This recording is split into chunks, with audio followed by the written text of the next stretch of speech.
Hi കൂട്ടുകാരെ, എൻ്റെ പുതിയ വീഡിയോയിലേക്ക് എല്ലാവർക്കും സ്വാഗതം. ഇന്ന് ഞാൻ ഉണ്ടാക്കാൻ പോകുന്നത് അടിപൊളി ടേസ്റ്റ് ആയിട്ടുള്ളൊരു മിൽക്ക് പുഡിംഗ് ആണ്. ഇത് നിങ്ങൾ കഴിച്ചാൽ വീണ്ടും വീണ്ടും കഴിക്കാൻ തോന്നുന്നൊരു പുഡിംഗ് റെസിപ്പി കേട്ടോ. ഇതിൽ നമ്മൾ ഓറിയോ ഒക്കെ ചേർത്തുണ്ടാക്കിയ നല്ല സ്പോഞ്ചി ആയിട്ടുള്ള കേക്കും അതിൻ്റെ മുകളിൽ ക്രീം വരുന്നതാണ്. അപ്പോൾ അതെങ്ങനെ ഉണ്ടാക്കുന്നത് നോക്കാം. എൻ്റെ ചാനൽ ആദ്യമായിട്ട് കാണുന്നവരാണെങ്കിൽ ലൈക്ക് ചെയ്യാനും സബ്സ്ക്രൈബ് ചെയ്യാനും മറന്നു പോയത് കേട്ടോ. അപ്പോൾ അതിന് വേണ്ടിയിട്ട് ഞാൻ 3 മുട്ടയാണ് എടുത്തത്. മുട്ട ഞാൻ സെപ്പറേറ്റ് ആക്കി വെച്ചിട്ടുണ്ട്. മുട്ടയുടെ ഉണ്ണിയും വൈറ്റും വേറെയും വെച്ചിട്ടുണ്ട് കേട്ടോ. ഇങ്ങനെ തന്നെ നിങ്ങൾ ചെയ്യട്ടോ. ഇനി നമ്മുടെ മുട്ടയുടെ 3 ഉണ്ണിയിലേക്ക് ഞാൻ 1/2 കപ്പ് പഞ്ചസാരയാണ് ടോട്ടൽ എടുക്കുന്നത്. അപ്പോൾ 5 ടേബിൾ സ്പൂൺ നമ്മളിതാ ഈ മുട്ടയുടെ മഞ്ഞയിലേക്ക് ഇട്ടിട്ട് നന്നായിട്ട് അതൊന്ന് മെൽട്ടാക്കി എടുക്കണേ. നന്നായിട്ട് ഞാനിപ്പോൾ നമ്മളെ കയ്യിൽ വിസ്ക് വെച്ചിട്ടാണ് ചെയ്യുന്നത്. നന്നായിട്ട് മിക്സ് ആക്കിയിട്ട് ഇതാ ഈ കളറായി വരണം, നമ്മൾ പഞ്ചസാര അതിൽ മിക്സായി വരണം കേട്ടോ. ഇനി ഇതിലേക്ക് ആവശ്യത്തിനുള്ള ഉപ്പിട്ട് കൊടുക്കുക. 1 ടീസ്പൂണ് ഉപ്പ് വേണ്ട കേട്ടോ. 1/2 ടീസ്പൂൺ ഉപ്പിട്ട് കൊടുക്കുക. 1/2 ടീസ്പൂൺ മതി.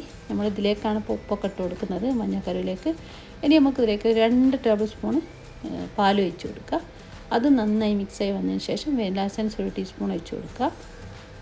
അതും നന്നായിട്ടൊന്ന് മിക്സാക്കി എടുക്കുക. ഇനി നമുക്കിതിലേക്ക് മൈദയും ഓയിലും ഒക്കെ മിക്സ് ചെയ്യാനുണ്ട്. അപ്പോൾ ഇത് മിക്സാക്കി എടുത്തിട്ടുണ്ട്. ഇനി ഞാൻ 1/2 കപ്പ് മൈദയാണ് ഇതിലേക്ക് ഇട്ട് കൊടുക്കുന്നത്. നമ്മൾ മൈദയുടെ കൂടെ ബേക്കിംഗ് പൗഡറോട് മിക്സ് ആക്കിയിട്ട് ഇട്ട് കൊടുക്കുക കേട്ടോ. ഞാനിപ്പോൾ അത് മറന്നു പോയിട്ട് മൈദ ഇട്ട് കൊടുത്തതിന് ശേഷം ബേക്കിംഗ് പൗഡർ 1 ടീസ്പൂൺ ഇട്ട് കൊടുത്താൽ കേട്ടോ. ബേക്കിംഗ് പൗഡർ മാത്രമേ ഞാൻ ഇട്ട് കൊടുത്തിട്ടുള്ളൂ കേട്ടോ. അത് ഇട്ട് കൊടുത്തിട്ട് നന്നായിട്ട് മിക്സാക്കി എടുക്കുക. നമ്മൾ 1/2 കപ്പ് മൈദയാണ് ഇങ്ങനെ എടുത്തത് കേട്ടോ. ഇത് നന്നായിട്ട് നന്നായി മിക്സ് ആക്കിയിട്ട് നമുക്കിതിലേക്ക് ആവശ്യത്തിനുള്ള ഓയിൽ ഒഴിച്ച് കൊടുക്കുക. ഞാൻ സൺഫ്ലവർ ഓയിലാണ് ഒഴിച്ച് കൊടുത്തത്. 3 ടേബിൾ സ്പൂൺ ഓയിലാട്ടോ ഞാൻ ഒഴിച്ച് കൊടുത്തത്.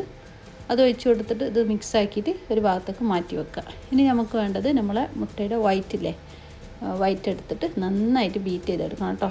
അപ്പോൾ അത് എൻ്റെ മാറ്റി വെച്ചിട്ടുണ്ട്. ഇനി ബീറ്റ് ചെയ്യാൻ വേണ്ടിയിട്ട് നമുക്ക് ബീറ്റർ തന്നെ വേണം. അപ്പോൾ മുട്ട നന്നായിട്ട് ഫ്ലഫി ആയിട്ട് വരണം കേട്ടോ. ഇനി ബാക്കിയുള്ള പഞ്ചസാര 3 ടേബിൾ സ്പൂൺ നമ്മളിതിലേക്ക് ഇട്ട് കൊടുക്കണം കേട്ടോ, മുട്ടയുടെ വൈറ്റ് ഭാഗത്തിലേക്ക്. അപ്പോൾ അതിലിട്ടിട്ട് നന്നായിട്ട് നമുക്ക് ബീറ്റ് ചെയ്തെടുക്കാം. നമ്മളിതാ മുട്ട വൈറ്റ് ബീറ്റ് ചെയ്തെടുക്കുകയാണ്. ഞാൻ ഓരോരോ ടേബിൾ സ്പൂൺ ഇട്ടിട്ട് അങ്ങനെ ബീറ്റ് ചെയ്തെടുത്തതാണ് കേട്ടോ. 3 ടേബിൾ സ്പൂണാണ് ഇതിലേക്ക് ഇട്ട് കൊടുത്തത്. ഇത് നന്നായിട്ട് ഇങ്ങനെ ഫ്ലഫി ആയി വരുമ്പോൾ ഇതിലേക്കൊരു 1/2 ടീസ്പൂൺ വിനാഗിരി, വൈറ്റ് വിനാഗിരി ഒഴിച്ച് കൊടുക്കുക. അല്ലെങ്കിൽ ലെമൺ ജ്യൂസ് ആയാലും മതി കേട്ടോ. ഞാൻ വിനാഗിരിയാണ് ഒഴിച്ച് കൊടുത്തത്. ഇത് നന്നായിട്ട് ഫ്ലഫി ആയി നന്നായിട്ട് നമ്മൾ പാത്രം ഇങ്ങനെ കമത്തി വെച്ചാലൊന്നും വരാത്ത രീതിയിൽ പൊങ്ങി വന്നിട്ടുണ്ട്. ഇനി നമുക്ക് നമ്മുടെ മഞ്ഞ ഇതിലേക്ക് ഇട്ടിട്ട് മിക്സാക്കി എടുക്കുക വേണ്ടത്. കുറച്ചിട്ടിട്ട് ഈ മുട്ടയുടെ വൈറ്റ് ഇട്ടിട്ട് നന്നായിട്ട് ഇങ്ങനെ ഫോൾഡ് ചെയ്ത് മുട്ടയുടെ ആ പതഞ്ഞതൊന്നും പോവാത്ത രീതിയിൽ നിങ്ങളിത് ഫുള്ളായിട്ട് മിക്സാക്കി എടുക്കുക കേട്ടോ. കുറച്ചിട്ടിട്ട് മിക്സാക്കി എടുക്കണം മുട്ടയുടെ മഞ്ഞയുടെ ഭാഗത്തോ. കാരണം അതിൽ മൈദയൊക്കെ മിക്സാക്കി വന്നതാണ് നമ്മൾ. അതുകൊണ്ട് അത് നന്നായിട്ട് മിക്സായി വരണേ. അത് നന്നായിട്ട് മിക്സാക്കി എടുത്തതിന് ശേഷം നമുക്കിതിലേക്ക് ഓറിയോ ബിസ്ക്കറ്റാണ് ഇതിൻ്റെ മെയിൻ ഹൈലൈറ്റ്. നല്ല ടേസ്റ്റാട്ടോ അത് കഴിക്കാൻ.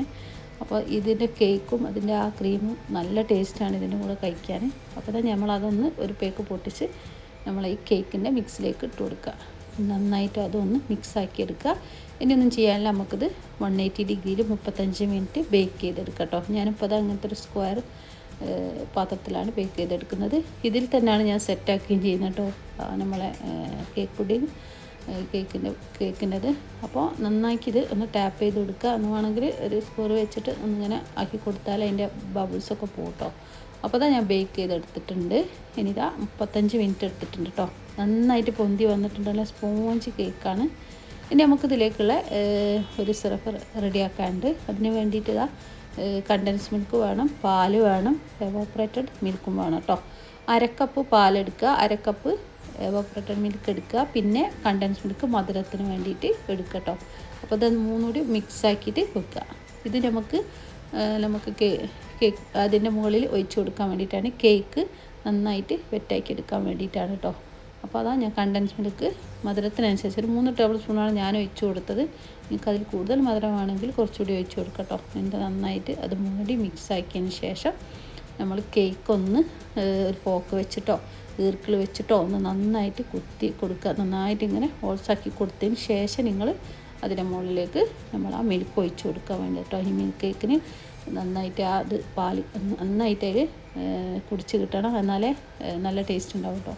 അപ്പോൾ ഞാൻ നന്നായിട്ട് പോക്ക് വെച്ചിട്ട് കുത്തി കൊടുക്കുന്നുണ്ട്. അതിന് ശേഷം പാലൊഴിച്ച് കൊടുത്തിട്ട് നമ്മൾ ഫുള്ളായിട്ട് ഒഴിച്ച് കൊടുത്തിട്ടില്ല, ഒരു 1/4 കപ്പ് അവിടെ മാറ്റി വെച്ചിട്ടുണ്ട്. ബാക്കി ഫുള്ള് ഒഴിച്ച് കൊടുത്തിട്ടുണ്ട് കേട്ടോ. അതങ്ങനെ ഇന്നത്തെ ഒരു സൈഡിലേക്ക് മാറ്റിയിട്ട് നമുക്ക് നമ്മളെ വിപ്പിംഗ് ക്രീം റെഡിയാക്കാനുണ്ട്.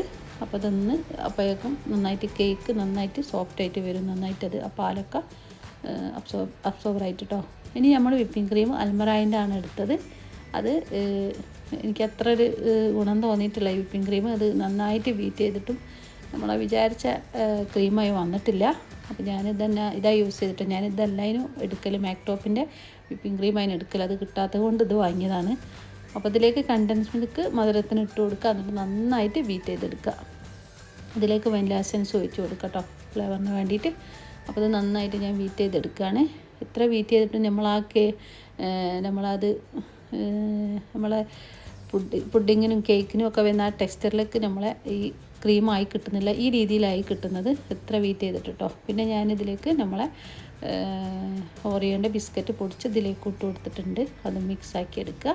പക്ഷേ ഇത് ഞാൻ സെറ്റാക്കി എടുത്തപ്പോൾ കറക്റ്റായിട്ട് വന്നിട്ടുണ്ട് കേട്ടോ. നമ്മളെ ഈ ക്രീം നന്നായിട്ട് സെറ്റായി വന്നിട്ടുണ്ട്. അതിന് ഫ്രിഡ്ജിൽ വെച്ചൊരു 3 മണിക്കൂർ തണുപ്പിച്ചെടുത്തതിന് ശേഷം നമ്മൾ ക്രീം ഞാൻ വിചാരിച്ച രീതിയിലേക്ക് പിന്നെ വന്നിട്ടുണ്ട് കേട്ടോ. നമ്മൾ ബീറ്റ് ചെയ്യുമ്പോൾ ഈ ക്രീം ഇങ്ങനെ ലൂസായിട്ടാണ് എനിക്ക് കിട്ടിയത്.